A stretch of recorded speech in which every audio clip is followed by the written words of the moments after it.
KCR sir ముఖ్యమంత్రిగా ఉన్నప్పుడు రైతు బంధు పైసలు యాళ్లకు టింగు టింగుమని పడేటి. కరోనా రాని తుపాన్లే రాని రైతుల ఖాతాలలో మాత్రం పెట్టుబడి పైసలు పురాగా వేసేది. ఎన్ని ఎకరాలుంటే అన్ని ఎకరాలకు పైసలు పడ్డాయి. ఆ రోజులే అలాగుండే. మరి షెయి పార్టీ అధికారంలోకి వచ్చి 2.5 ఏండ్లయింది.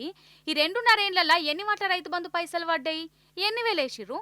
రేపు మాపు అని ఇన్నొద్దులు మత్పరించుకుంటా ఇక ఇప్పుడేమో ఇప్పటి మందం అయితే ఎకరానికి 6,000నట. అది కూడా ఇక ఎకరం ఉన్నోళ్ళకే వేస్తుర్రట. ఇక కడమోళ్లకు అటెన్క చూద్దాం తీయని అంటుర్రు. ఈ ఎకరానికి కూడా ఎందుకు వేసిర్రో ఎరికేనా? అసెంబ్లీ ఉన్నది కదా, ఇక అసెంబ్లీలో ఏమాయ రైతు బంధని మన బీఆర్ఎస్ పార్టీ గట్టిగా అడుగుతుంది కదా. జనం ముందు రేవంత్ సర్కార్ను నిలబెట్టినట్టు అవుతుంది, ఇజ్జతి పోతుంది.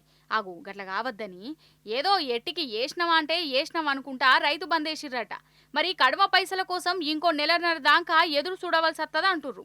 కాదు ఏంది అసలు? అసలు 2.5 ఏండ్ల సంది రైతు బంధు చాలా మందికి ఎగ్గొట్టిరని పేరు పోయింది. ఇప్పుడేమో అప్పుడు కొన్ని ఇప్పుడు కొన్ని ఎత్తామని రోజులెల్ల తీసుడైంది.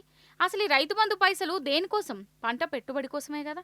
మరి ఆ పెట్టుబడే అవసరమైనప్పుడు ఇయ్యనప్పుడు ఇక ఇస్తున్నామని చెప్పుడెందుకు, సాటింపులు కొట్టుడెందుకు?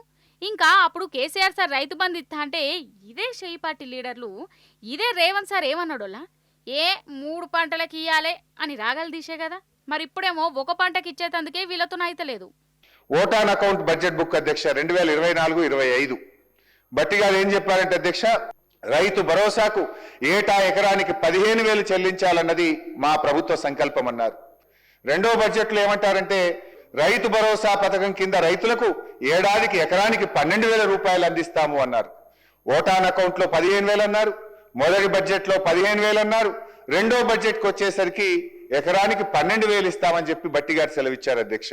అంటే ఒక్కొక్క పేజీ తిప్పుతుంటే ఒక్కొక్క 1000 కరిగిపోతా ఉంది అధ్యక్ష. అది కూడా ఎట్లయిపోయిందంటే అధ్యక్ష, నాట్లప్పుడు రాదు అధ్యక్ష. అధ్యక్ష వీళ్ళ తీరు ఎట్లుందంటే కేసీఆర్ గారు ప్రవేశపెట్టిందేమో అగ్రికల్చర్ ఇన్వెస్ట్మెంట్ సపోర్ట్ స్కీమ్, వ్యవసాయ పెట్టుబడి సాయం. కానీ కాంగ్రెస్ ప్రభుత్వం దాన్ని ఎలక్షన్ ఇన్వెస్ట్మెంట్ సపోర్ట్ స్కీమ్ గా మార్చింది అధ్యక్ష, ఎన్నికల పెట్టుబడి సాయంగా మార్చింది అధ్యక్ష. అంతే కదా, నిజం చెప్తున్నా. రేవంత్ సర్కార్ అధికారంలోకి వచ్చిన కాంచెల్లి తెలంగాణ రైతులకు గోసనే అవుతుందోలా. 2 లక్షల రూపాయల రుణాలు మాఫీ చేస్తామన్నారు. అవి ఎంతమందికి చేసిరో రేవంత్ సార్కే తెలియదు. రైతు బీమా సంగతే మర్చిపోయారు. రైతు బంధు పేరు మార్చి ఎకరానికి 15,000 ఇస్తామన్నారు. పంటల బీమా అన్నారు. ఇన్పుట్ సబ్సిడీ ముచ్చట్నే లేకుండా పోయింది. అంత ఆగమాగం అయిపోయింది బతుకని అంటుర్రు రైతులు.